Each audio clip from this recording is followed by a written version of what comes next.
আজকের গল্প সুরাইয়া রাফা রচিত সঙ্গীন প্রণয়াশক্তি।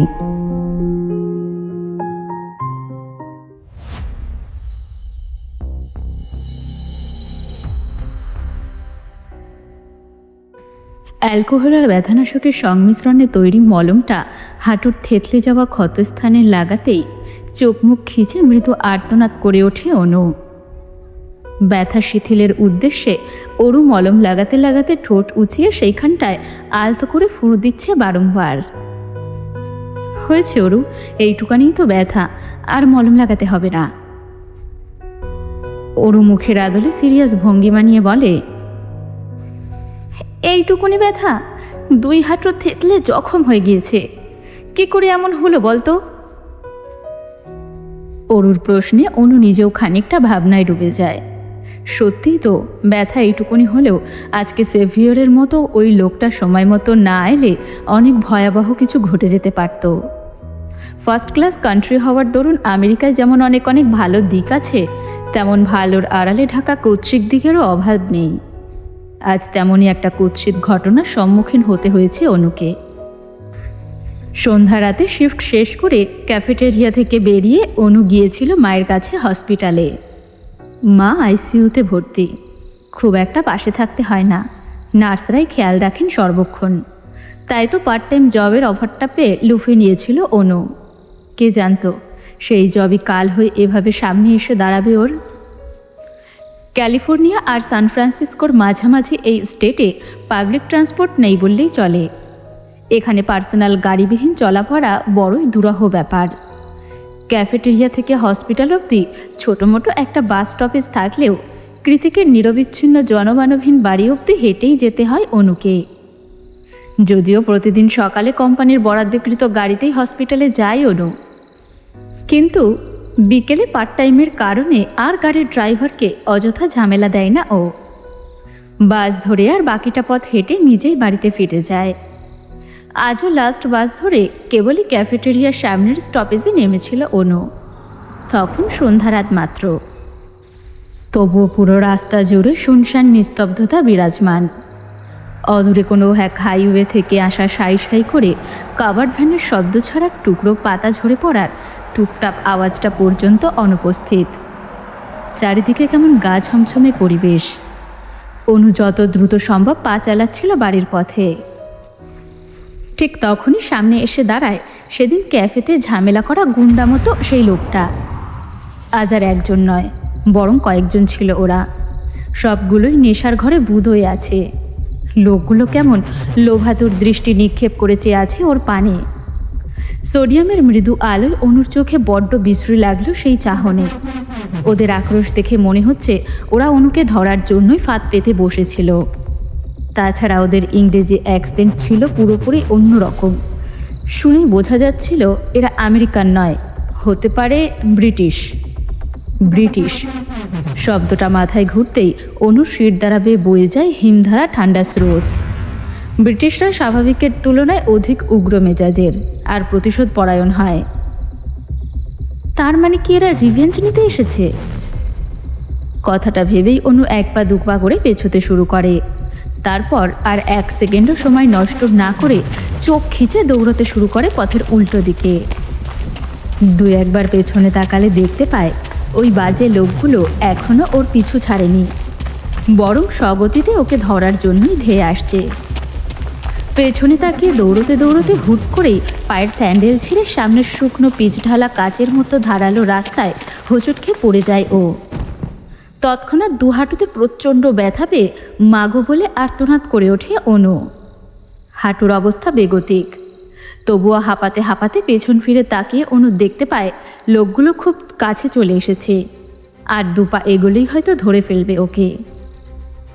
তারপর কি হবে? অনু কি আর কখনো বেঁচে ফিরতে পারবে? অজস্র দানাবাঁধা ভয়ের তোপে থরথর করে কাঁপছিল অনু। ঠিক তখনই ওর ডান হাতটা টেনে ধরে ওকে নিয়েই দৌড়তে শুরু করলো কেউ। ওর 5 আঙ্গুলের ভাঁজে নিজের 5 আঙ্গুল ঢুকিয়ে সামনের দিকে দৌড়চ্ছে লোকটা। অনু নিজেও তার সাথে দৌড়চ্ছে, তবে পায়ের ব্যথার কারণে তালে তাল মেলাতে পারছে না। কাম অন, আমি কোনো সিনেমার হিরো নই যে ওদের সাথে একা ফাইট করে আপনাকে বাঁচাবো। আপাতত দুজনের সেফটির জন্য আমাদের পালাতে হবে, পরে না হয় ওদের দেখে নেব। দৌড়তে দৌড়তে সামনে তাকিয়ে কথা বলছে লোকটা। রোড লাইটের আলোয় ছুটতে থাকা লোকটাকে ভালো করে পরখ করলো অনু। মেরুন কালার শার্ট আর চোখে চিকন ফ্রেমের চশমা পরিহিত ফর্সা গড়নের এই যুবককে ও চেনে। হ্যাঁ, সেদিন ক্যাফেতে এই লোকটাই ওকে বাঁচিয়েছিল ওই গরম কফিটার হাত থেকে, আর আজ আবারও বাঁচালো। কে এই লোক? কোনো অ্যাঞ্জেল নয় তো? না হলে বিপদের সময় কেন পাওয়া যায় তাকে? হালকা বাদামি চুলওয়ালা ক্লিন সেভ করা পাতলা গড়নের লোকটা দেখতে যতটা সুদর্শন, তার কণ্ঠস্বরটা তার থেকেও বেশি আকর্ষণীয় আর ডিপ। অনুর ভাবনার ছেদ ঘটে লোকটার হ্যাচকা টানে। এই মুহূর্তে একটা উডেন হাউসের আড়ালে লুকিয়ে আছে ওরা। অল্প একটু জায়গায় দুজন খুব আঁটসাঁট বেঁধে দাঁড়িয়েছে। অনু চেষ্টা করছে লোকটার থেকে দূরত্ব বজায় রাখার, কিন্তু লোকটা নিজের অজান্তেই শক্ত হাতে ওর কোমর চেপে ধরে সতর্ক দৃষ্টিপাত করে রাস্তার দিকে তাকিয়ে আছে। আর অনু তাকিয়ে আছে চশমার আড়ালে একজোড়া ধূসরমণির চোখের দিকে। এভাবেই বিনা বাক্যে শুধু শ্বাস প্রশ্বাস আদান প্রদানে কিছুক্ষণ সময় অতিবাহিত হয়। প্রত্যয় স্বস্তির নিঃশ্বাস ছেড়ে ওর দিকে তাকিয়ে বলে, হুহ, চলে গিয়েছে ওরা, আর রিস্ক নেই। চোখে চোখ পড়তেই অনু ধরা পড়ে যাওয়া চোরের মতো ওর চোখ থেকে তৎক্ষণাৎ চোখ সরিয়ে নিল। ব্যাপারটা ঠাউর করতে পেরে প্রত্যয় দুষ্টু হেসে হিসিয়ে বলে, হাউ সিনেমাটিক। সেসব কথা ভেবে আবারও এক চিলতে লজ্জা মাখানো হাসি খেলে গেল অনুর ঠোঁটে। অনুর এমন উদ্ভট হাসির কারণ খুঁজে পায় না অরু, তাই বিভ্রান্ত হয়ে বলে, হ্যাঁ আপা, পাগলের মতো হাসছিস কেন একা একা? অনু ভ্রু কুচকে নিজের পা থেকে অরুর হাতটা সরিয়ে দিয়ে কমফোর্টার মুড়ি দিতে দিতে বলে, যা তো ঘুমাবো। অরু নিজের ঠোঁট উল্টে বলল, আশ্চর্য, লজ্জা পাওয়ার কি হলো? আমি কি তোর শ্বশুর না ভাসুর? দেখতে দেখতে কখন যে কৃতিকের এই ছোট্ট ডুপ্লেক্স বাড়িটায় 1 মাস কাটিয়ে দিল টেরই পায়নি অরু। সময় যে কেন এত তাড়াতাড়ি চলে যায় কে জানে।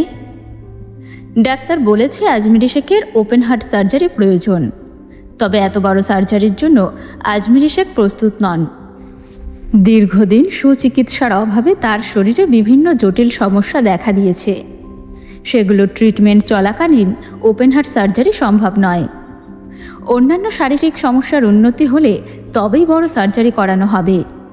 তাই এই পুরো প্রসেসটায় 1 বছর বা তার বেশিও সময় লেগে যেতে পারে। অনু আর অরুর কিছুই করার নেই। মাকে সুস্থ করতে হলে ধৈর্য ধরতে হবে, কারণ দুনিয়াতে মা ছাড়া ওদের সত্যিকারে আপন বলে আর কেউ নেই।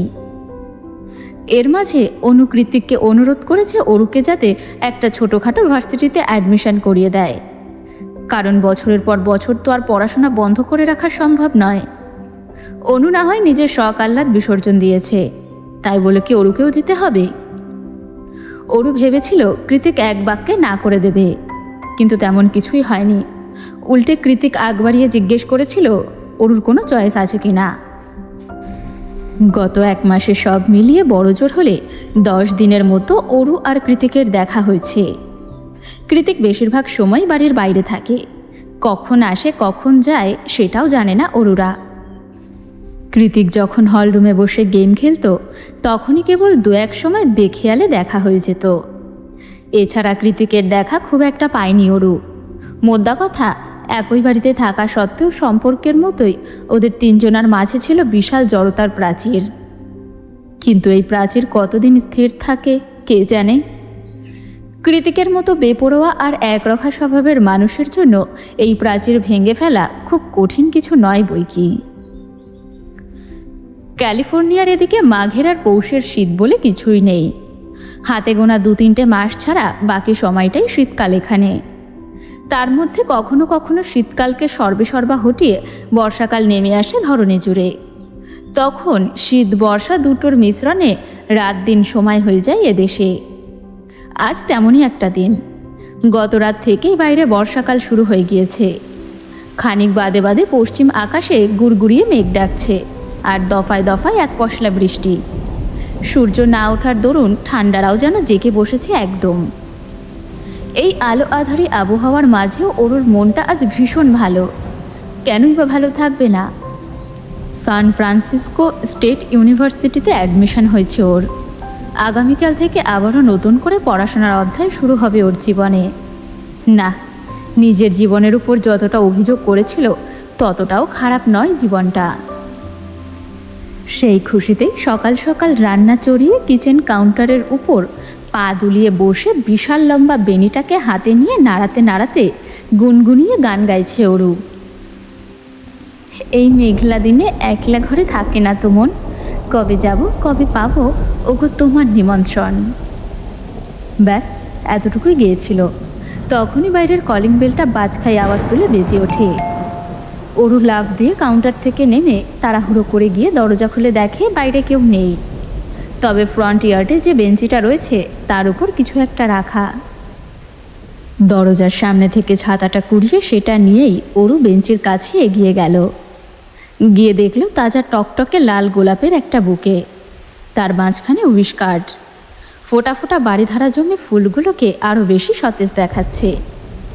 প্রথমে তাজা গোলাপে মুখ ডুবিয়ে প্রাণ ভরে শ্বাস নিল Aru.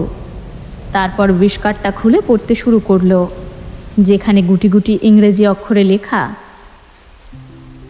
Many many happy returns of the day JK sir from S. ব্যাস এতটুকুই। উইশ কার্ডটা পরে ভ্রুকুচকে ডুপ্লেক্স বাড়িটার দোতলার কর্নারের রুমটায় দৃষ্টি নিক্ষেপ করে অরু, যেখানে এই মুহূর্তে কৃতিক ঘুমিয়ে আছে। প্রায় 2 দিন পর কাল মাঝরাতে বাড়ি ফিরেছিল কৃতিক। রাতে যখন অরু পানি পান করতে নিচে নেমে আসে তখনই দেখতে পায় কৃতিককে। অন্ধকার রুমে কাউচের উপর বসে মোবাইলের ফ্ল্যাশ জ্বালিয়ে নিজের পায়ে নিজেই ব্যান্ডেজ করছে সে। ব্যান্ডেজ করা হয়ে গেলে গায়ের জামা কাপড়গুলো ওখানে ছুঁড়ে ফেলে দিয়ে খোঁড়াতে খোঁড়াতে নিজের রুমে চলে যায় কৃতিক। পরে অবশ্য অরু নিজেই কৃতিকের জামা কাপড়গুলো লন্ড্রিতে দিয়েছিল, কিন্তু ক্ষত কী করে হলো সেটা আর জিজ্ঞেস করার সাহস হয়ে ওঠেনি। দেখা গেল জিজ্ঞেস করতে গেলে উল্টে থাপ্পড় মেরে গাল লাল করে দিল। যেচে পড়ে মান সম্মান খোয়ানোর ইচ্ছে নেই অরুর, তার উপর কথায় কথায় যে অপমান সহ্য করে সেই ঢের। মনে মনে কথাগুলো ভেবে নিয়ে বুকের সমেত ঘরে চলে গেল অরু। বেলা তখন 10টা কি 11টা। বাইরে বৃষ্টি নেই, তবে কালো মেঘে ছেয়ে আছে চারিপাশ। তখনই একেবারে তৈরি হয়ে একটা ব্ল্যাক বেল্টের ঘড়ি হাতে পেঁচাতে পেঁচাতে নিচে নামলো কৃতিক। দেখেই মনে হচ্ছে বাইরে যাবে, তবে যাওয়ার আগে বাদ সাধে অরু। তাজা গোলাপের বুকেটা সামনে বাড়িয়ে দিয়ে একগাল হেসে বলে, হ্যাপি বার্থডে ভাইয়া। ভাইয়া শব্দটা উচ্চারণ করতে অরুর একটু কষ্টই হলো বইকি। কৃতিক কোনো প্রতিক্রিয়া করতে পারল না। তার আগেই একের পর এক গগন কাঁপানো হাঁচি দিতে শুরু করলো ও। কৃতিক একাধারে হাঁচি দিয়েই যাচ্ছে। হাঁচি দিতে দিতে ওর নাকের ডগা লাল বর্ণ ধারণ করেছে। হুট করে কৃতিকের এমন বিরূপ প্রতিক্রিয়ায় অরু একটু ভড়কে যায়।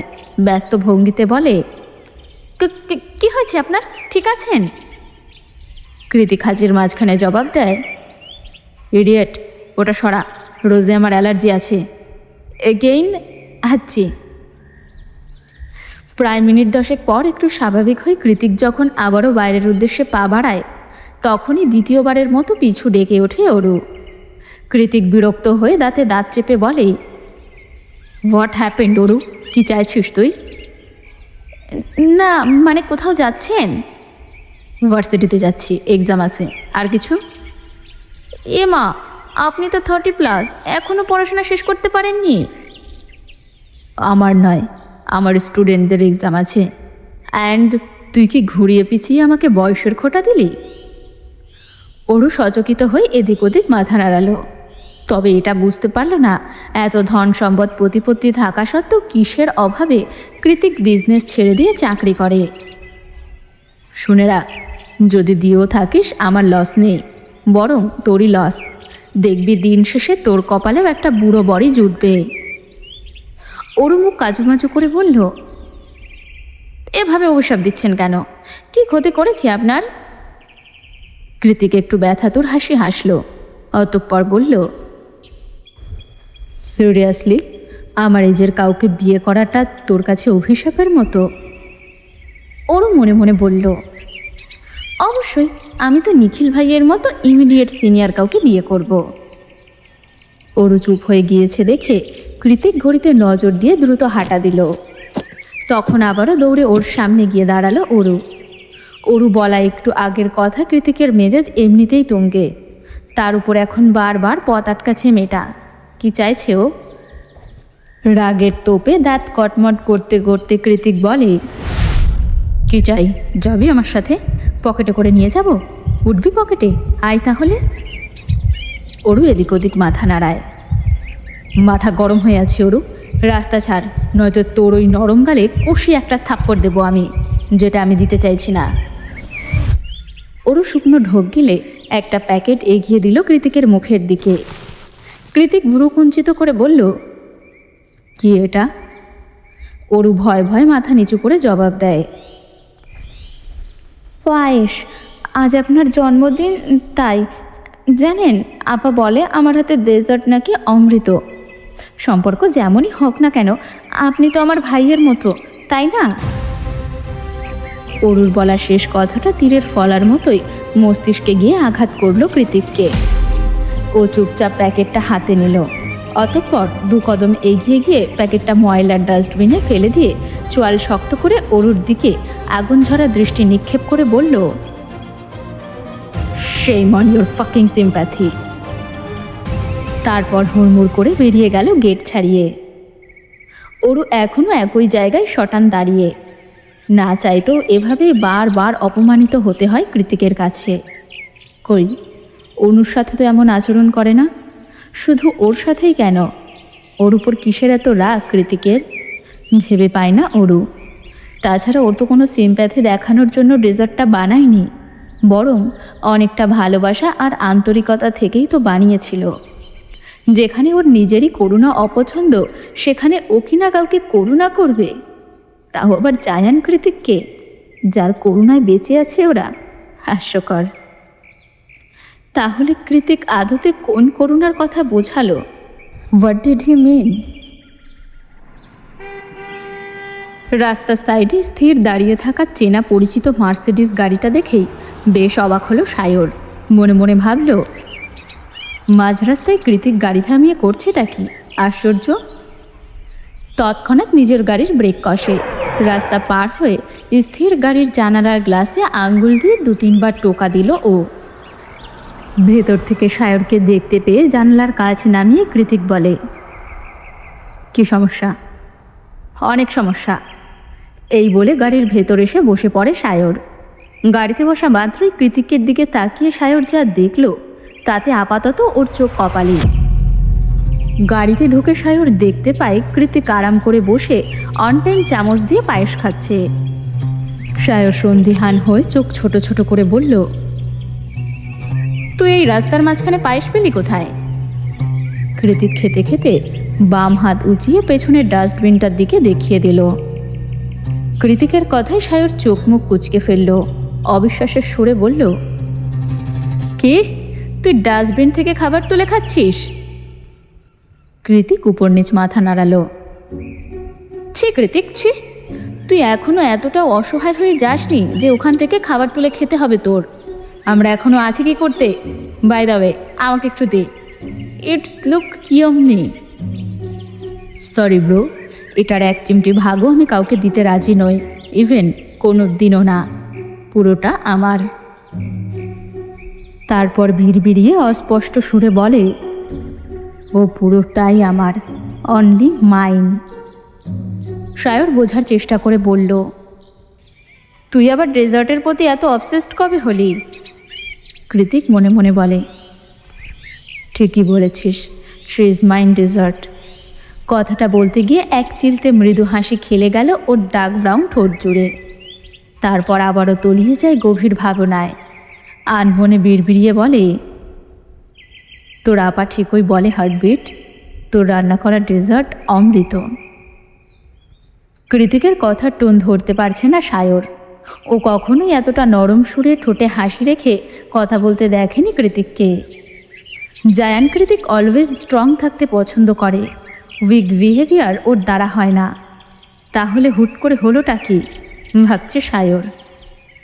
একমাত্র ড্রাঙ্ক হলে এমন আচরণ করে কৃতিক, তাই উদ্গ্রীব হয়ে সায়র শুধালো, আরে ওকে ব্রো? কৃতিক কুটিল হেসে জবাব দেয়, one day you will meet someone sire, and it will literally take your breath away. তখন ভালো মন্দ, ঠিক বেঠিক, উচিত অনুচিত কোনোটাই মস্তিষ্কে আটকায় না।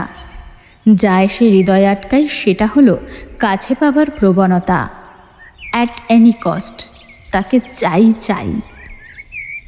ইউ নো হোয়াট, আমি জায়ান কৃতিক চৌধুরী মাত্র ডাস্টবিন থেকে তুলে এনে খাবার খেয়েছি।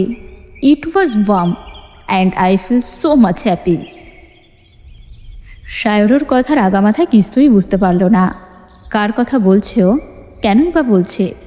আগে তো কখনো বলেনি।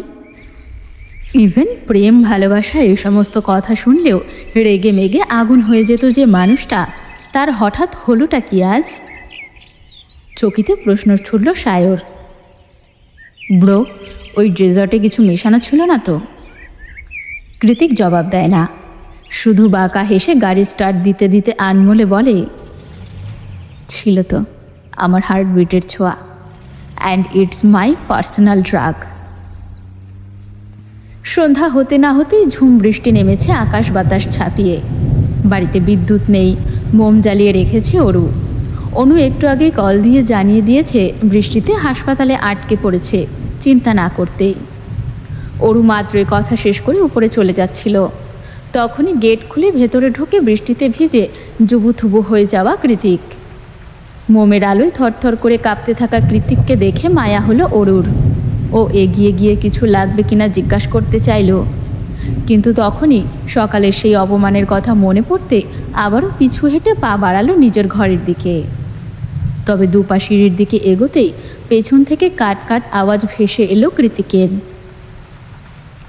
দেখছিস শীতে কাঁপছি, তবুও টাওয়াল এগিয়ে না দিয়ে চলে যাচ্ছিস? হাক্কেল কি পানির সাথে গুলে খেয়েছিস? অরু একটা দীর্ঘ নিঃশ্বাস ছেড়ে বলে, নিয়ে আসছি। উপর থেকে টাওয়াল নিয়ে এসে চেহারায় একটু রাগি রাগি ভাব করেই এগিয়ে যায় কৃতিকের কাছে। অরু টাওয়াল দেওয়ার জন্য হাত বাড়াতেই কৃতিক খপ করে অরুর হাত সহ টাওয়ালটা ধরে নেয়। তারপর ওর হাত দিয়ে নিজের মতো করে চুল মুছতে থাকে। আরে আরে কি করছেন, লাগছে তো হাতে। ভাত তো আমার থেকে বেশিই খাস, তাহলে লাগে কেন? খাওয়ার খোঁটা দিচ্ছেন? তুই আমার সব সম্পত্তি খেয়ে ফেললেও সেটা দেব না। কি বললেন? অরুর কথার পিঠে কৃতিক কিছু বলতে যাবে, ঠিক তখনই দরজা ঠেলে এলিসা, অর্ণব, সায়র, ক্যাথলিন সবাই একসুরে চেঁচিয়ে বলে ওঠে, সারপ্রাইজ!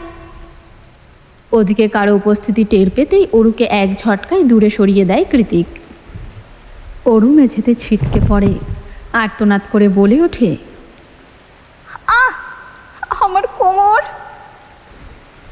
কৃতিকের ডুপ্লেক্স বাড়িটা অত্যাধুনিক হলেও পরিধিতে খুব একটা বড় নয়। নিচতলায় হল আর গ্যারেজ ছাড়া আলাদা কোনো শোবার ঘর নেই, আর উপরতলায় একটা মাস্টার বেডরুম যেটা কৃতিকের নিজের, অন্যটা গেস্ট রুম, সেখানে আপাতত অরুরা থাকে। এছাড়া একটা রুম রয়েছে, সেটা কৃতিকের ব্যক্তিগত জিমনেশিয়াম। তবে এই পুরো বাড়িতে সব থেকে যেটা সুন্দর তা হলো দুই সাইডে দুটো টানা ছাদ বারান্দা, আর তার একটাতে রয়েছে মিনি সাইজের একটা সুইমিং পুল। ওই 2-3টে বাথটবের সমান পানি হবে আর কি। মূলত এটা ব্যবহারের থেকে সৌন্দর্য বর্ধনের জন্য বেশি তৈরি করা হয়েছে। সন্ধ্যারাতে ফ্র্যাগ্রেন্স মোমের লালচে আলোতে পুলের অগভীর নীল পানিটুকু ঝিলমিল করছে। দেখলে মনে হবে কোনো জাদুকরের তন্ত্রমন্ত্রের ফল। তাতেই আপাতত পা ডুবিয়ে বসে আছে এলিসা, অর্ণব, সায়র আর ক্যাথলিন।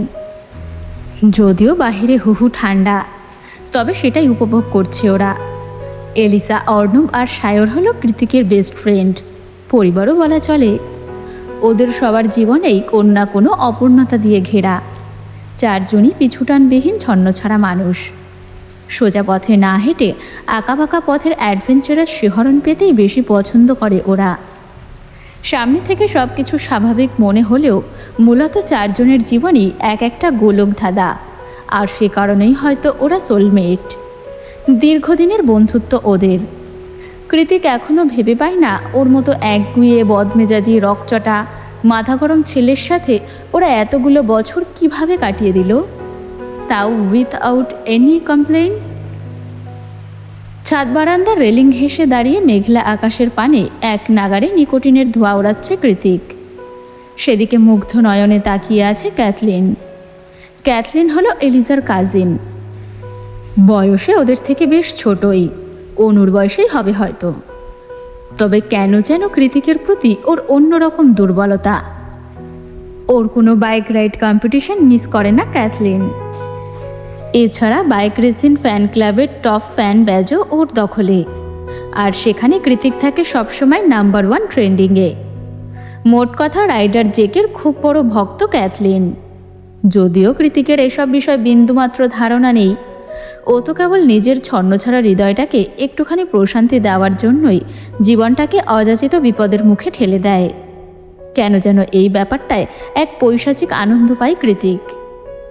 ক্যাথলিনের ভালো লাগার ব্যাপারটা এলিসা সহ বাকি দুজনও জানে, তবে বয়সের দোহাই দিয়েই কেউ খুব একটা পাত্তা দেয় না। আজ কৃতিকের জন্মদিন বলেই কেঁদে কেটে হাজারো অনুরোধ করে তবে এলিসার সাথে এসেছে সে। সাথে করে কৃতিকের জন্য গিফটও এনেছে। তবে সে গিফট এই জীবনে কৃতিক খুলে দেখবে কিনা বলা বাহুল্য। বৃষ্টিতে আটকে গিয়ে অনু এখনও ফেরেনি বলে সারা সন্ধ্যা অরু আর নিজের রুম থেকে বের হয়নি। তবে এখন তো বৃষ্টি কমেছে, আপা ফিরল কিনা তা দেখতে কেবলই রুমের বাইরের করিডোরে পা রেখেছিল অরু। ঠিক তখনই ছাদ বারান্দা থেকে হাঁক ছেড়ে ডেকে উঠল অ্যালিসা। এই যে শোনো, আমাদের সবার জন্য হট কফি বানিয়ে নিয়ে আসো তো। এলিসার কথায় বাদশাদে সায়র খানিকটা গলা নিচে নামিয়ে বলে, ওই কাকে কি বলছিস? ও কি সার্ভেন্ট নাকি? ও কৃতিকের স্টেপ সিস্টার। অবাকের চরম সীমানায় গিয়ে এলিসা বলল, কি বলিস? কিন্তু কৃতিক যে বলল treat her like a servant. Sayar কটমটিয়ে কৃতিকের দিকে চাইল, যে এখনও ভাবলেশীন হয়ে একইভাবে দাঁড়িয়ে আছে। তারপর চোখ ঘুরিয়ে এলিসাকে বলে, আমাকেও একই কথা বলেছে বাদরটা। বোনকে বোন বলে পরিচয় দেয় না, কতটা খারাপ ভাবতে পারছিস? ব্যাপারটা আন্দাজ করতে পেরে তখনই ওরুকে নিষেধ করার জন্য করিডোরে উকি দিল এলিসা, কিন্তু দেখল ওরু সেখানে নেই। নিজের কথাই এই মুহূর্তে নিজেই লজ্জিত ও, তাই কৃতিকের দিকে তাকিয়ে কটমটিয়ে বলল, দাঁড়া, আমি দেখাচ্ছি ওকে। ওদের এসব কথা শুনতে না পেয়ে অর্ণব গোয়েন্দাদের মতো সন্দিহান হয়ে প্রশ্ন ছুড়ল, এই কি বলছিস তোরা ফিসফিসিয়ে? আমার নামে কিছু নয় তো? আমাকে নিয়ে কিছু বললে কিন্তু একদম পার পাবি না বলে দিলাম, সব বের করে ফেলবো। সায়র বিরক্ত হয়ে চোখ উল্টে বলল, ভুলে যাস না অর্ণব, তুই একজন হ্যাকার, কোনো ম্যাজিশিয়ান নোস যে মনের কথা বের করে ফেলবি। ওদের কথার বহরে কৃতিকও এবার ঘুরে দাঁড়ালো। তৎক্ষণাৎ কথা ছুড়ল এলিসা, জেকে অরু তোর বোন হয়, আগে বলিসনি তো। কৃতিকের সোজাসাপটা জবাব, বোন হয় না তাই বলিনি, তাছাড়া ও কেন আমার বোন হতে যাবে? আমার বোন হওয়ার কি যোগ্যতা আছে ওর? এলিসা পাল্টা প্রশ্ন করবে তার আগেই ট্রেতে করে সবার জন্য গরম গরম কফি নিয়ে হাজির হয় অরু। অরুর অবশ্য কফি চাওয়াতে তেমন একটা এগোতে লাগেনি, কফি তো চেয়েছে। তাছাড়া বাড়ি বই আসা সবাই তো মেহমান, এতটুকু নিঃসংকোচে করাই যায়। কিন্তু অরুকে একজনের মোটেও ভালো লাগেনি, আর সেটা হলো ক্যাথলিন। মানে ও এই ব্যাপারটা নিতেই পারছে না। যেখানে ও হাজার চেষ্টা করে তবেই কৃতিককে একটু চোখের দেখা দেখতে পায়, সেখানে এই ব্রাউন স্ক্রিন লম্বা চুনওয়ালা মেয়েটা কিনা কৃতিকের বাড়িতে 24 ঘন্টা থাকে, দিনরাত কৃতিকের মুখোমুখি হয়, ওর সাথে কথা বলে, হাসাহাসি করে। ব্যাপারটা ভাবতেই ক্যাথলিনের কেমন গা জ্বলে উঠল। কোনো এক অজানা কারণে হুট করে মেয়েটার প্রতি রাগ উগড়ে আসছে ওর। অরুর ঠোঁটের কোণে লেগে থাকা হালকা আন্তরিকতা মাখা হাসিটা দেখে একান্তেই ফোঁসফোঁস করছিল ক্যাথলিন। তখনই ওর দিকে কফির কাপটা এগিয়ে দেয় অরু। কিন্তু ক্যাথলিন তো এটা নেবে না, সবার সামনে ফিরিয়েও দিতে পারবে না। তাই ইচ্ছে করেই গরম কফিটা উল্টে ফেলে দেয় ও। তবে অসাবধানতায় পুরো কফিটাই অরুর হাতে ছিটকে পড়ল।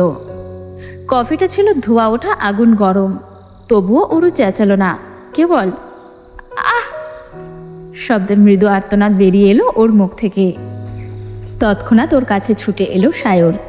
অন্যরাও ব্যস্ত হয়ে পড়েছে ও ঠিক আছে কিনা দেখার জন্য, শুধু কৃতিক ছাড়া।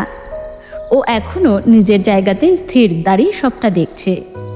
নিজের অজান্তেই কখন যে হাত দুটো মুষ্টিবদ্ধ করে ফেলেছে হদিশ নেই তার। সায়র তাড়াহুড়ো করে অরুর হাতটাকে টেনে উল্টো পাল্টে দেখে নিল। হাতের অনেকটা জায়গা ধরে লালচে বর্ণ ধারণ করেছে। অরু চোখ মুখ এখনো খিচে বন্ধ করে বসে আছে। মুখে কোনো রা নেই, কেবল চোখ দিয়েই টুপ টুপ করে ঝরে পড়ছে ব্যথাতুর নোনা জল। Are you okay baby? উদ্গ্রীব হয়ে প্রশ্ন করল সায়র। ওর জবাব দিল না, বসে রইল একইভাবে। ওর হাতে জ্বালা করছে ভেবে পুলের পানিতে হাতটা ডুবিয়ে দিল সায়র। কয়েক মুহূর্ত পরেই পিটপিট করে চোখ খুলল অরু। ঠান্ডা পেয়ে সত্যি বেশ আরাম লাগছে এখন। ওদিকে অ্যালিসা ক্যাথলিনের দিকে যে চোখ পাকাতেই ক্যাথলিন এসে ক্ষমা চাইল অরুর নিকট। I'm sorry Aru, I didn't mean it. Aru যে রাগ করে নেই তেমন না। ও দেখেছে ক্যাথলিন ইচ্ছে করে কফিটা ফেলেছে। মেয়েটার কর্মকাণ্ডে রাগও লাগছে খুব, তবুও সবার সামনে মনুষ্যত্ব আর চক্ষুলজ্জার খাতিরে বলল, ইটস ওকে। অনেক তো হয়েছে, অরু ভেতরে যা, আমি মলম নিয়ে আসছি তোর জন্য। অরুর চোখের দিকে অগ্নিদৃষ্টিতে তাকিয়ে খুব স্বাভাবিক ভঙ্গিতেই কথাটা বলল কৃতিক। এই আগুন ঝোড়া লেলিহান দাবানলের মতো চোখে কোনো মায়া কিংবা কাতরতা ছিল না অরু নিশ্চিত। তাহলে কি ছিল? হিংস্রতা? কিন্তু কেন? এত ভাবার সময় নেই, যেতে বলেছে চলে যাওয়াটাই উত্তম। শুধু শুধু তাদের কোয়ালিটি টাইমে কাবাব মেয়ে হাড্ডি হয়ে গেল ও। ব্যাপারটা ভেবে লজ্জায় মাথা নিচু করে ছাদ বারান্দা ত্যাগ করে অরু। অরু রুমে পা রেখেছে কি রাখেনি তার আগেই ওর রুমে ঢুকে ধপ করে দরজা বন্ধ করে দেয় কৃতিক। এর আগে কখনোই এমনটা করেনি ও, তাই এমন হঠাৎ আগমনে অরু একটু ভয়ই পেল। দু কদম পিছিয়ে পিঠ ঠেকালো শক্ত দেওয়ালে। ফুল স্লিভ টি শার্টের দুহাতা উপরে তুলতে তুলতে ধীর পায়ে ওর দিকেই এগিয়ে এলো কৃতিক। অন্ধকারের মধ্যে সামান্য ফ্ল্যাশের আলোয় কৃতিকের ভয়ঙ্কর অগ্নিমূর্তি দেখে ভয়ার্থ ঢোক গিলল অরু। গলায় কথা আটকে আসছে, তবুও আমতা আমতা করে রিনিয়ে বলল, কি করছেন? ভয় লাগছে আমার। How dare you! একটা কোল্ড আর ডমিনেটিং কণ্ঠস্বর কানে এলো অরুর। অজানা অধিকার বোধ উপচে পড়ছে প্রত্যেকটা শব্দে। কি করেছি? ভয় ভয় শুধায় অরু। কৃতিক এগিয়ে এসে অরুর ছ্যাঁকা লাগা লালচে হাতটা শক্ত করে চেপে ধরল। এবার ভীষণ ব্যথা পেল অরু। ব্যথায় অনেকটা জোরেই চেঁচিয়ে উঠল, আহ লাগছে আমার। কৃতিক থামল না। ওই হাতটা ধরে টানতে টানতে ওয়াশরুমে নিয়ে ট্যাপ ছেড়ে দিয়ে শাওয়ার জেল লাগিয়ে ইচ্ছে মতো ঘষতে থাকলো অরুর দগদগে পোড়া হাতটাকে। বিস্ময়ে, আতঙ্ক আর ব্যথায় জর্জরিত অরুণ আপনা আপনি হাত চলে গেল মুখের ওপর। ঠোঁট কামড়ে কান্না আটকে বলল, কি করছেন আপনি? কোনো স্বাভাবিক মানুষ কি এতটা ব্যথা দিতে পারে? খুব মনোযোগ দিয়ে ময়লা পরিষ্কার করার মতোই অরুর হাতটাকে ঘষতে ঘষতে কৃতিক জবাব দেয়, আমি স্বাভাবিক তোকে কে বলল?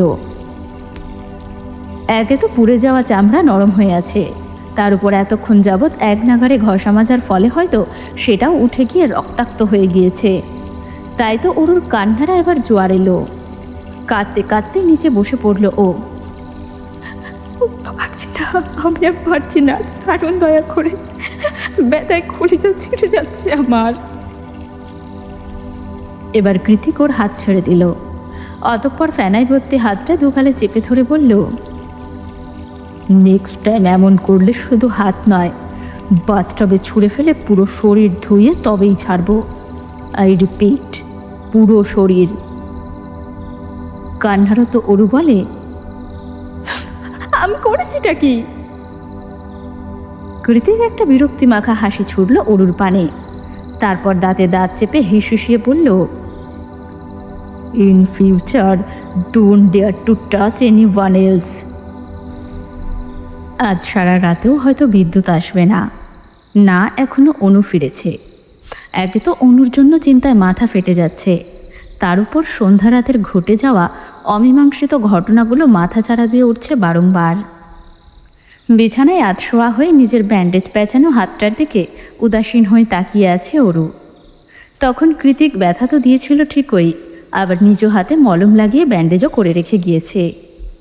এই লোককে ঠিক কি বলবে ভেবে পায় না, পাগল নাকি ভিনগ্রহ বাসিন্দা। অরুর আনমনা ভাবনার ছেদ ঘটে দরজায় কড়া নাড়ার আওয়াজ পেয়ে। এভাবে অপরিচিতদের মতো নক করায় অবাক হয় অরু। নিশ্চয়ই আপা নয়, তাই একটু ঠিকঠাক হয়ে বসে বলল, আসুন। সঙ্গে সঙ্গে দরজা ঠেলে ভেতরে প্রবেশ করে এলিসা। এলিসা মেয়ে, তবে চলন বলন কোনোটাই মেয়েদের মতো নয়।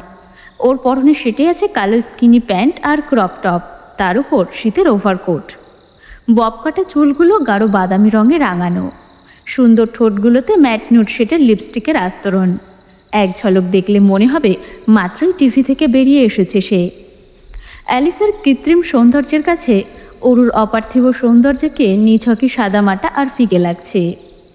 অরুর নিজেরও কেমন যেন সংকোচ বোধ হচ্ছিল, কিন্তু অ্যালিসার সম্মোহনী হাসি আর স্নেহ জড়ানো কণ্ঠস্বরে কয়েক মুহূর্তের মধ্যেই তা উবে গেল। পাছে তৈরি হলো ভিন্ন ধারণা, এলিসা মেয়েটা মোটেও খারাপ না। এলিসা রুমে ঢুকেই প্রথমে অরুর হাতটা সাবধানে উল্টো পাল্টে দেখল, তারপর বলল, ব্যান্ডেজ করার মতো তো অতটাও লাগেনি, তাহলে ব্যান্ডেজ কে করলো? অরু কথা ঘুরিয়ে বলল, আমিই করেছি, যাতে তাড়াতাড়ি ব্যথা কমে যায়। এলিসা শক্ত করে হেসে বলল, তোমার অনেক বুদ্ধি বুঝেছি। এলিসার কথায় অরু হেসে দেয়, তারপর বলে, আমি জানি আপনি মজা করছেন। আই মেয়ে, আপনি করে কাকে বলছো? আমি কৃতিকের বেস্ট ফ্রেন্ড হতে পারি, কিন্তু আমি এখনও সুইট 16। আমাকে তুমি করে বলবে, বুঝলে? ঠিক আছে আপু, বলবো, কিন্তু বেস্ট ফ্রেন্ড বানানোর জন্য আর মানুষ পেলে না? ওই হনুমানটাকে না, মানে কৃতিক ভাইয়াকে। এলিসা ঠোঁটের কোণে হাসি নিয়ে জবাব দেয়, মানুষ হিসেবে কৃতিক কেমন তা আমার জানা নেই অরু, তবে ফ্রেন্ড হিসেবে ওদের তিনজনারই জুড়ি মেলা ভার। আমি খুব লাকি জানো, ওদের মতো বন্ধু পেয়েছি। আমাদের চারজনারই কারোর টাকা পয়সা কিংবা অর্থবিত্তের অভাব নেই। আমাদের যেই জিনিসের সব থেকে অভাব তা হলো একটা পরিবারের, স্বার্থহীন উষ্ণ ভালোবাসার মানুষের অভাব। আমরা চারজনই ভালোবাসার কাঙ্গাল, পরিবারের কাঙ্গাল। তাই হয়তো ওপরওয়ালা আমাদেরকে বন্ধুত্বের মতো সুন্দর একটা সম্পর্কে বেঁধে দিয়েছেন। এলিসার কথার পিছে ওরও নিঃশব্দে ভারী নিঃশ্বাস ফেলে। একটু থেমে এলিসা আবারও বলল, অর্ণবা সায়রের তাও মা বাবা নেই, কিন্তু আমার আর কৃতিকের থেকেও নেই। অরু মেয়েকে হেসে জানার ভান করে বলল, না আপু, ভুল ভাবছেন, কৃতিক ভাইয়ারও বাবা মা কেউ নেই। এলিসা অবাক চোখে অরুর পানে চাইল, মনে মনে ভাবল, তার মানে এই মেয়ে কিছুই জানে না। কি হলো আপু, ভুল কিছু বললাম? কৃতিকের মা বেঁচে আছে Aru. She is completely alive and living with another man. অ্যালিসার কথায় অরু যেন আকাশ থেকে পড়ল। তাহলে কি এতদিন ধরেও ভুল জানতো কৃতিকের মা মারা যায়নি? অ্যালিসা আরও খানিকটা জটলা খুলবে, তার আগেই ক্যাথলিনের বিকট চিৎকার শুনে ছুটে বেরিয়ে যায় অ্যালিসা। পেছন পেছন এগিয়ে যায় অরুও। হলরুমের মধ্যেখানি বসে থরথর করে কাঁদছে ক্যাথলিন। ওকে চারদিক থেকে ঘিরে রেখে অর্ণব আর সায়র। কৃতিক সেদিকে তাকিয়েই কাউচে বসে বসে আপেল খাচ্ছে। অ্যালিসা দোতলার করিডোর দিয়ে এক নজর পরখ করে দৌড়ে নিচে নামলো। অরু সেখানে দাঁড়িয়ে সবটা বোঝার চেষ্টা করলো। কি হলো হঠাৎ ক্যাথলিনের? নিচে গিয়ে জিজ্ঞেস করতেই অর্ণব জানায়, ক্যাথলিন হাতে ইলেকট্রিক শক খেয়েছে, হাতের অবস্থা বেগতিক, সেই সাথে পুরো শরীর থরথরিয়ে কাঁপছে। অ্যালিসা বলল, কি করে হলো এসব ক্যাথ? ঘরে তো বিদ্যুৎই নেই। ক্যাথলিন কাঁপা কাঁপা গলায় বলল, আমি জানি না, জেকে ভাইয়া বলেছিল স্প্রেসও পান করবে, সেটা বানাতেই কফি মেকারের কাছে এসেছিলাম, তখনই। বাকিটুকু শেষ করে আবারও হু হু করে কান্নায় ভেঙে পড়ে কাতলিন। জেকে, তুই আবার কবে থেকে স্প্রেসও খাস? আগে তো দেখিনি। নিঃসংকোচে অ্যাপেলে কামড় বসাতে বসাতে কৃতিক বলে, আরে ইয়ার, ঠান্ডার মধ্যে একটু তেতো কফি খেতে ইচ্ছে করছিল। তাছাড়া আমি তো আর ক্যাথলিনকে বলিনি, ও নিজেই বলল। আমি ভাবলাম কফি মেকারটা তো অ্যানালগ, ব্যাটারিতে চলে, রিস্কের তো কিছুই নেই। অ্যালিসা আড়ালে নিঃশ্বাস ছেড়ে কিচেন কাউন্টারের দিকে এগিয়ে গিয়ে বলল, কোন কফি মেকার, আমি দেখি তো। সঙ্গে সঙ্গে ওর হাত টেনে ধরে অর্ণব, সচকিত হয়ে বলে, একদম না, তোর কিছু হয়ে গেলে আমি শেষ। আশ্চর্য, শেষ মানে? তাছাড়া আমার হবেটা কি? তোকে নিয়ে আমি কোনো রিস্ক নেব না, ব্যাস। অ্যালিসা নিজের হাত টেনে নিয়ে বলে, অর্ণব, হাত ছাড়। না, ছাড়ব না। অর্ণব এই মুহূর্তে খুব সিরিয়াস। অন্য সময় হলে হয়তো অ্যালিসার কথাই শুনত। সায়র এদের সিনেমাটিক কাহিনী দেখে বিরক্তি প্রকাশ করে বলল, গাইস প্লিজ, গভীর রাত হয়ে যাচ্ছে, ক্যাথলিন বেচারিকে ডাক্তারের কাছে নিয়ে চল, ওকে চেক আপ করাতে হবে। ওরা সবাই চলে গিয়েছে কয়েক মুহূর্ত মাত্র। ওরও এখনও করিডোরেই দাঁড়িয়ে আছে। কৃতিক ওকে লক্ষ্য না করেই বাইরে গিয়ে মেইন সুইচ বোর্ডটা অন করে দিয়ে আসে। সঙ্গে সঙ্গে আলোকিত হয়ে ওঠে মাঝারি সাইজের অত্যাধুনিক হলরুমের চারিপাশ। ওরু ভ্রু কুঞ্চিত করে মনে মনে আওড়ালো, তার মানে বিদ্যুৎ অনেক আগেই এসেছে, উনি সুইচ বোর্ড অফ করে রেখেছিলেন। কিন্তু কেন? ভোর হতে না হতেই গোল্ডেন গেট ব্রিজ দিয়ে ছুটছে গাড়ির বহর। কেবল গাড়িই নয়, ফরেনার, ট্যুরিস্ট থেকে শুরু করে স্থানীয় পথচারী সবাই গন্তব্যের উদ্দেশ্যে পা চালাচ্ছে আপন গতিতে। সান ফ্রান্সিসকোর ছোট্ট শহরতলি ছাড়িয়ে মূর শহরে পা রাখলেই কেবল মনে হয় যান্ত্রিক গাড়ি ছাড়া মানুষ পায়ে হেঁটে পথও চলে। এছাড়া জায়গাটা ট্যুরিজম এরিয়া হওয়ায় সর্বক্ষণই লোকে লোকারণ্য হয়ে থাকে। ছাদখোলা মার্সিডিজে বসে দিগ্ভ্রান্তের মতোই এদিক ওদিক তাকিয়ে মানুষ দেখছে ওরু, যেন 1000 বছর পরে এই প্রাণীকুলের দেখা পেল সে। আর এমনটা হবে নাই বা কেন? গত 1 মাস ধরে ওই নির্জন শুনশান বাড়িতে থেকে থেকে বিরক্তি ধরে গেছে ওর। ঘরকুনো হওয়ার দরুন টিকতে পেরেছে, বই কি অন্য কেউ হলে আলবাত পাগল বনে যেত। তবে ওরও এই মুহূর্তে পাগলের মতোই উদ্ভট চাহনি ফেলে চারিদিকে ঘুরে ঘুরে দেখছে, যেন পৃথিবীর মাটিতে আজই ওর প্রথম দিন। ওরুর কাহিনী দেখে কৃতিক হুট করে গাড়ির বাটন প্রেস করে ছাদটা তুলে দিল। কৃতিকের এমন কাণ্ডে ওরও মুখ কালো করে ওর পানি চাইল। সুন্দর ফর্সা চেহারার সাথে এঁটে থাকা তীক্ষ্ণ চোয়ালটা শক্ত হয়ে আছে বরাবরের মতোই। চোখের সৌন্দর্যে সামিল হয়ে আছে কালো রঙা চৌকো রোদ চশমাটা। রাস্তার দিকে একধানে তাকিয়ে থাকা থেকে শুরু করে এক হাত দিয়ে ড্রাইভ করা প্রত্যেকটা কাজেই উপচে পড়ছে নজর কাড়া আভিজাত্য আর পুরুষত্ব। এই পুরুষের প্রতি যে কেউ এক দেখায় ফিদা হতে বাধ্য। তবে তার আচার আচরণ এমন অমানবিক কেন, ভাবছে ওরু। কারণ এই বাহ্যিক সৌন্দর্যের সাথে ভেতরের মানুষটার যে কোনো রূপ মিলই খুঁজে পায় না ও। আমাকে দেখা বন্ধ কর, আমি ডিস্ট্র্যাক্ট হচ্ছি। তৎক্ষণাৎ চোখ নামিয়ে নিজের হাতের দিকে চাইল ওরু। সফেদ রঙা ব্যান্ডেজ হাতে নিয়ে আজ প্রথম দিন ভার্সিটিতে যাচ্ছে ও। আর এই ব্যান্ডেজ করার ক্ষতটা অন্য কারো নয়, বরং ওর পাশের মানুষটার দ্বারাই তৈরি। যদিও কৃতিক সবসময় গোমরা মুখেই থাকে, তবুও রাতের সেই ভয়ানক কোল্ডহার্ট আর অগ্নি দৃষ্টিরত কৃতিকের সাথে এখনকার কৃতিকের দিন রাত তফাত। আজ প্রথম দিন, তাই কৃতিকের সাথেই যাওয়ার সুযোগ পেয়েছে ওরু। কারণ কৃতিক ওই একই ভার্সিটির প্রফেসর। তবে কৃতিক এটাও সাফ সাফ জানিয়ে দিয়েছে, আজই ফার্স্ট আর আজই লাস্ট, এরপর আর কখনো ওরুকে নিয়ে যেতে পারবে না। তার বদলে ওরুর জন্য বরাদ্দ করা হয়েছে একটা ছোট্ট সাইজের প্যাডেল বাইক সাইকেল। সফেদ ব্যান্ডেজটা নখ দিয়ে খুঁড়তে খুঁড়তেই অরু যখন নানান অযাচিত চিন্তায় বিভোর, ঠিক তখনই আপন সুরে বেজে উঠল ওর মুঠো ফোনটা। কোনো এক কারণে অনেকটা তড়িঘড়ি করেই ফোনটা কানে তুলল অরু। ওপাশের ব্যক্তিকে কিছু বলার অবকাশ না দিয়েই অরু বলল, হ্যালো নীলিমা, অবশেষে ফোন করলি তুই? জানিস কাল সারা রাত তোকে কতবার ফোনে ট্রাই করেছি, একবারও কল তুলিসনি তুই। অরু যতটা উচ্ছ্বাস নিয়ে কথাগুলো বলল, নীলিমার কণ্ঠস্বর ছিল ততটাই নির্জীব আর ক্লান্ত। ও বলল, আমি বুঝতে পারিনি এটা তুই। তাছাড়া কাল সারা রাত হাসপাতালে ছিলাম, ফোন হাতের কাছে ছিল না। অরু জিজ্ঞেস করে, কেন, কি হয়েছে, তুই ঠিক আছিস?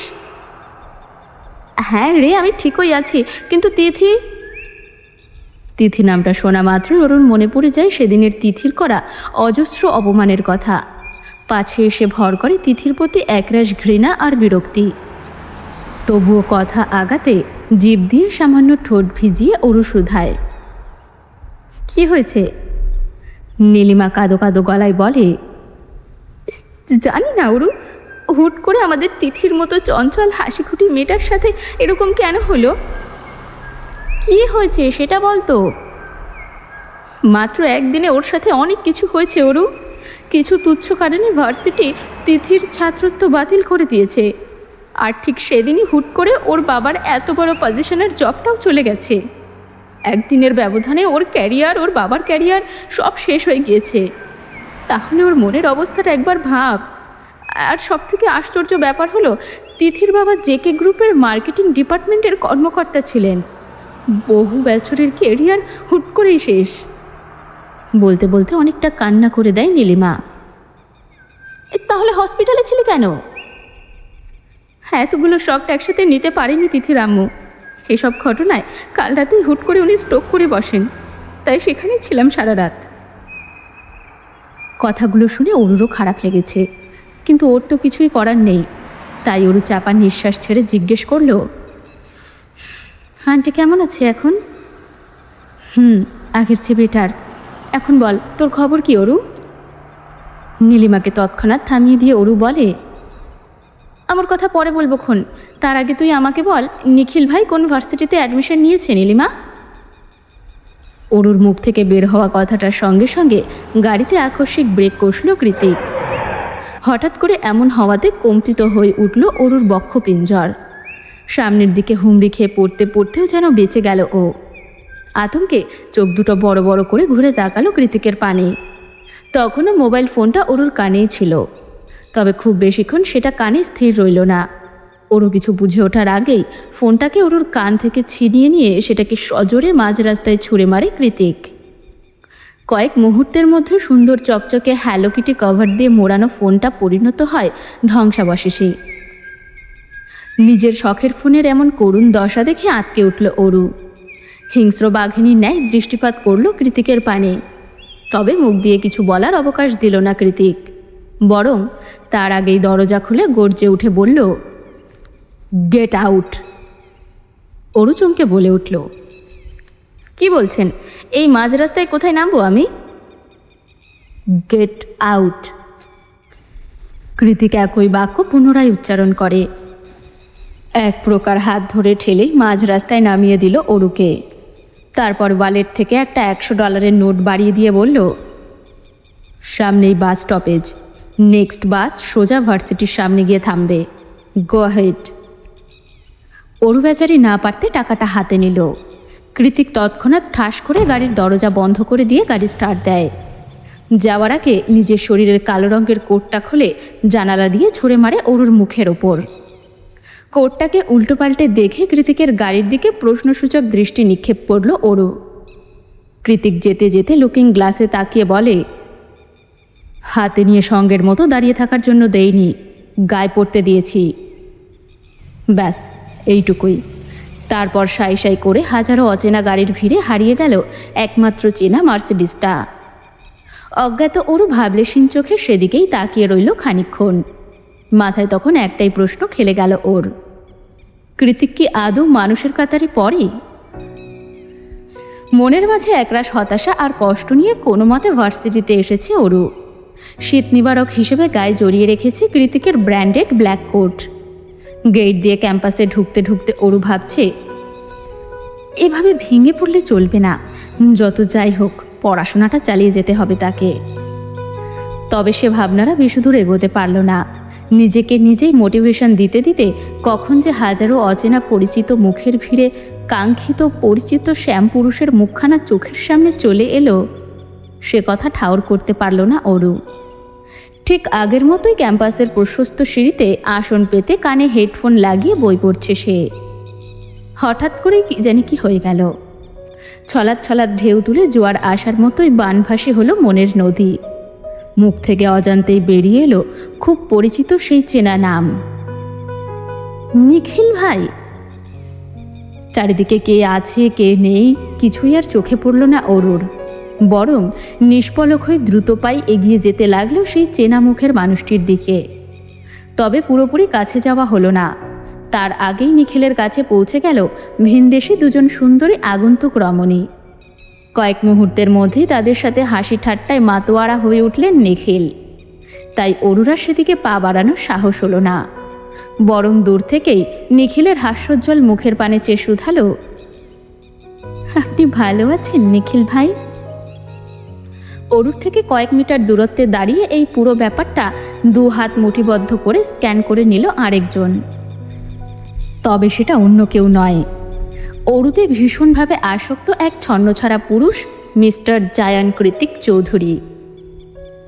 অরু বাসে আসলেও অরুর পরেই ভার্সিটিতে প্রবেশ করেছে কৃতিক, কারণ ও গাড়ি নিয়ে বাসের পেছন পেছনই এসেছে। তারপর ক্যাম্পাসে ঢুকতেই এই কাহিনী। তবে আশ্চর্যের বিষয় হলো, এই মুহূর্তে কৃতিকের চোখে মুখে কোনো গম্ভীরতার লেশমাত্র নেই, বরং ঠোঁটের কোণে লেগে আছে এক রহস্যজনক কপট বাঁকা হাসি। কপট হাসিটা ধরে রেখেই কৃতিক অস্ফুট বলে, আমার বোকা পাখি, সত্যিটা জানলে কতই না কষ্ট হবে তোর জান, but I am okay with that, cause তুই শুধু আমার। অরু আজ কার মুখ দেখে ঘুম থেকে উঠেছিল কে জানে।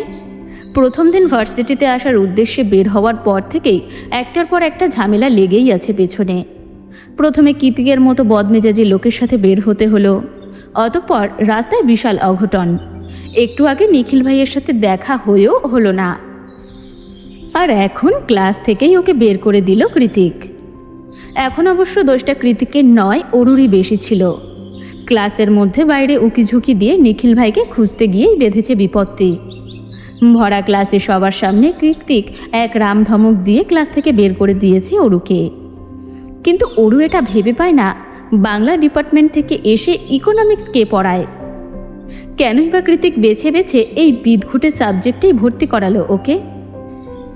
এটা ইন্টারন্যাশনাল ইউনিভার্সিটি, ফরেনার স্টুডেন্টদের অভাব নেই এখানে, সেই সাথে সাবজেক্টেরও। তাহলে ইকোনমিক্সই কেন? এখন তো 3 দিন অন্তর অন্তর মাইক্রোইকোনমিক্স ক্লাসে কৃতিকের মুখোমুখি হতে হবে, সাথে 1000টা ফ্রি অপমান তো আছেই। ক্লাসের বিপরীত করিডরের মাঝখানে উঁচু থেকে শুরু করে সবুজ ঘাস অবধি বিছানো সিঁড়িতে বসে বসে অরুর মনের সাথে মস্তিষ্ক যখন বিশাল দ্বন্দ্বে লিপ্ত, ঠিক তখনই ল্যাপটপ ব্যাগ হাতে আগমন ঘটে নিখিলের। অরোরা না? পরিচিত কণ্ঠস্বর শুনে হকচকিয়ে পেছনে চাইল অরু। দেখল গালের মাঝে টোল পড়া হাসি মুখ নিয়ে দাঁড়িয়ে আছে নিখিল ভাই। এত দূর এসে বিদেশের মাটিতে নিখিল ভাইকে দেখতে পেয়ে অরুর ভীষণ আনন্দ হলো। ও বসা থেকে উঠে দাঁড়িয়ে 2 কদম এগিয়ে গেল নিখিলের কাছে। তবে আগ বাড়িয়ে কথা বলতে পারল না, আগের মতো জড়তাটা রয়েই গিয়েছে। এবার নিখিলই প্রশ্ন করল প্রথমে, অরোরা তুমি হঠাৎ এখানে? জানো ওই যে দেখছো 3 তলা ল্যাব, ওখান থেকে তোমাকে দেখেই ছুটে এসেছি আমি। বারবার মনে হচ্ছিল আমি ঠিক দেখছি তো। মাত্রাতিরিক্ত খুশিতে অরুর কথা জড়িয়ে যাচ্ছে, তবুও খানিকটা কষ্ট করে মিনমিনিয়ে জবাব দিল, জি আমি এখানে, ইকোনমিক্স ডিপার্টমেন্ট ফার্স্ট ইয়ার। সঙ্গে সঙ্গে আবারও প্রশ্ন করে নিখিল, আচ্ছা অরোরা, তিথি কেমন আছে? ওর ফোন বন্ধ কেন বলতে পারবে?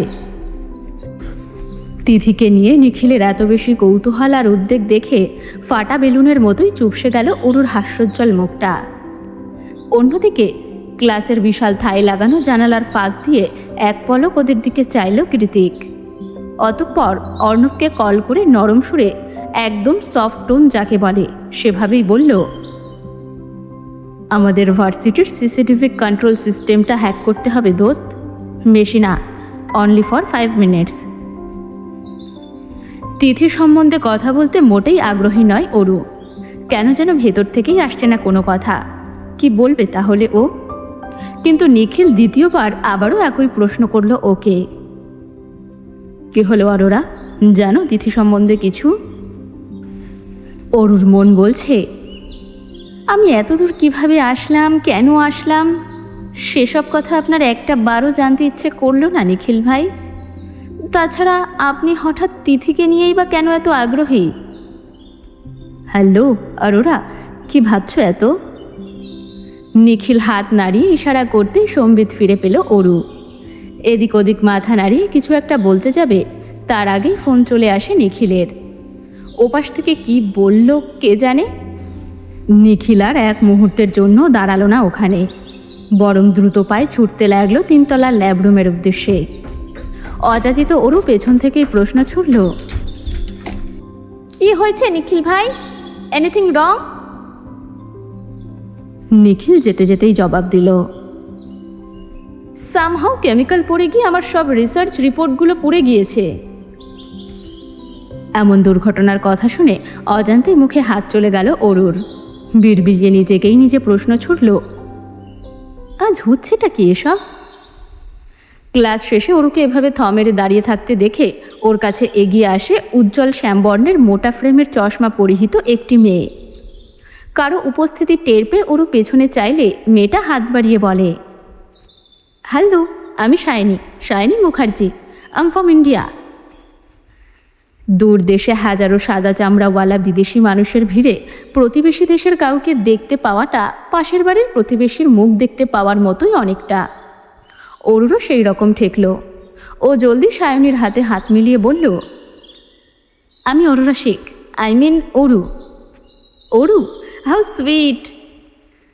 তারপর আঙ্গুল দিয়ে ইশারা করে সায়নী বলে, চলো ক্যান্টিনে যাই, তোমাকে ভার্সিটি ক্যান্টিনের সবচেয়ে বেস্ট খাবারটা টেস্ট করাবো আজ, লেটস গো। অরু সম্মোহনী হাসি দিয়ে বলে, আচ্ছা চলো। নরম ঘাসের আস্তরণ মারিয়ে পায়ে পায়ে এগিয়ে যাচ্ছে ওরা দুজন। যেতে যেতে সায়নী শুধায়, আচ্ছা আজ জেকে স্যার তোমাকে ওভাবে বকলো কেন বলো তো? উনি সাধারণত কারোর সাথে আনপ্রফেশনাল আচরণ করেন না, অ্যাটলিস্ট আমি তো দেখিনি। অরু ঠোঁট উল্টে বলল, কি জানি, তবে মনে মনে বলল, তোমার জেকে স্যারের বকুনি খেয়ে আমার অভ্যেস আছে। সায়নী প্রত্যুত্তরে উৎকণ্ঠা নিয়ে বলল, জানো JK sir is a very good rider. ভার্সিটিতে তাকে যতটা কুল লাগে, বাইক রাইডার জেকে স্যারকে ঠিক ততটাই ডেসপারেট আর ড্যাশিং মনে হয়, যেন আস্ত একটা চকলেট বয়। অরু জানতো যে কৃতিক একজন রাইডার, তবে সেটা মনিটরের ভিডিও গেমে। কিন্তু বাস্তবেও যে কৃতিক বাইক রাইডিং করে সেটা ওর অজানাই ছিল। তাই চকিতে বলে, কি বলছো তুমি, আমি তো জানতাম না। সায়নী হাত দিয়ে মাছি তাড়ানোর মতো করে বলল, আরে তুমি কি করে জানবে, তুমি এসেছো না, দাঁড়াও আমার কাছে টিকিট আছে। এই বলে ব্যাগ থেকে 2টা টিকিট বের করে একটা অরুর হাতে ধরিয়ে দিয়ে সায়নী বলল, আগামীকাল ভার্সিটির 100 ইয়ার সেরিমনি, তাই কোনো ক্লাস নেই, সারাদিন কোনো না কোনো প্রোগ্রাম হবে। তারপরের দিনই জেকে স্যারের রাইডিং ম্যাচ, টিকিটটা রাখো, আমি তোমাকে সাথে করে নিয়ে যাব, কেমন? অরু হ্যাঁ না কিছুই বলল না। সায়নী আরও বলার অপেক্ষাও করল না, অনেকটা অধিকার খাটিয়েই ওর ব্যাগে টিকিটটা ঢুকিয়ে দিল। এদেশে সন্ধ্যা হওয়ার জন্য খুব বেশি সময়ের প্রয়োজন পড়ে না। বিকেল 4টের পরেই এমনিতে সূর্যের হদিশ পাওয়া বাহুল্য। আধারের কালচে আস্তরণে গোধূলির মরা রোদটুকু ঢেকে গিয়েছে বহু আগেই। আবছা আধারের মাঝেই ভার্সিটির গেট দিয়ে ধীর গতিতে বের হয়েছে অরু। ওদিকে গেটের বাইরে গাড়িতে হেলান দিয়ে শটান দাঁড়িয়ে আছে কৃতিক। আপাতত ঘড়ির দিকে তাকিয়ে অরুর গতিবেগ গণনা করাটাই ওর মোক্ষম কাজ মনে হচ্ছে। অরু যখন একদম সামনে গিয়ে দাঁড়ায়, ঠিক তখনই ঘড়ি থেকে চোখ সরিয়ে কৃতিক বলল, ওয়াই সো লেট? অরু জবাব দেয় না, উল্টে অবিশ্বাসের নজরে কৃতিকের মুখশ্রী পরখ করে মনে মনে বলে, এই গোমরা মুখ লোকটা এত মেয়েদের ক্রাশ। সব মেয়েরা রাইডার রাইডার করে নাচে, কি এমন রাইড করেন উনি? অরুর এমন খুঁটিয়ে খুঁটিয়ে পরখ করা দেখে কৃতিক ভ্রুকুচকে বলল, হোয়াট? অরু লাফিয়ে ওঠে দূরত্ব বাড়ালো। কি হলো, দূরে সরে গেলি কেন? কাছে আয়। কাছে আসবো কেন? কৃতিকের নির্লিপ্ত জবাব, আমি আসতে বলেছি তাই আসবি, আয় বলছি। প্রত্যুত্তরে অরু কিছু বলতে যাবে তখনই গেইটের কাছে আগমন ঘটে দ্য ক্রাশ বয় নিখিলের। হাতে সাইকেল নিয়ে দাঁড়িয়ে আছে সে। অরুকে দেখা মাত্রই নিখিল আন্তরিক হেসে বলল, আরে অরোরা, বাসায় যাবে নাকি? চলো, তোমাকে এগিয়ে দিচ্ছি আমি। অরু তো খুশিতে বাকরুদ্ধ, এ যেন মেঘনা চাইতেই জল। ও কৃতিকের মুখের দিকে তাকিয়ে মুখ কাচুমাচু করে বলল, ইয়ে ভাইয়া, আসলে। কি? তীরের ছেলার মতো একটা ভ্রু উঁচিয়ে শব্দটা উচ্চারণ করে কৃতিক। অরু বলতে ভয় পাচ্ছে কৃতিককে, তবে এই মুহূর্তে নিখিলের সাথে বাড়ি যাওয়ার মতো এত বড় সুযোগটাও হাতছাড়া করতে চাইছে না মোটেই। তাই বুকের মাঝে অনেকটা সাহস জুগিয়েই বলল, আমি নিখিল ভাইয়ের সাথে যেতে চাই। Yeah sure. একেবারে এক বলে ছক্কা হাঁকানোর মতোই ভেতরটা ইয়াহু বলে নেচে উঠল অরুর। খুশিতে এখানেই লাফাতে ইচ্ছে হচ্ছিল ওর, কিন্তু সেটা বড্ড বেমানান দেখায়। তাই চুপচাপ গিয়ে সাইকেলের পেছনে উঠে পড়ল ও। কৃতিক সেদিকে অনুভূতি শূন্য দৃষ্টি নিক্ষেপ করে দাঁড়িয়ে আছে। হাত দিয়ে এমনভাবে নিজের লং হেয়ারগুলোকে ব্যাকব্রাশ করছে যেন কিছুই হয়নি। Everything is all right.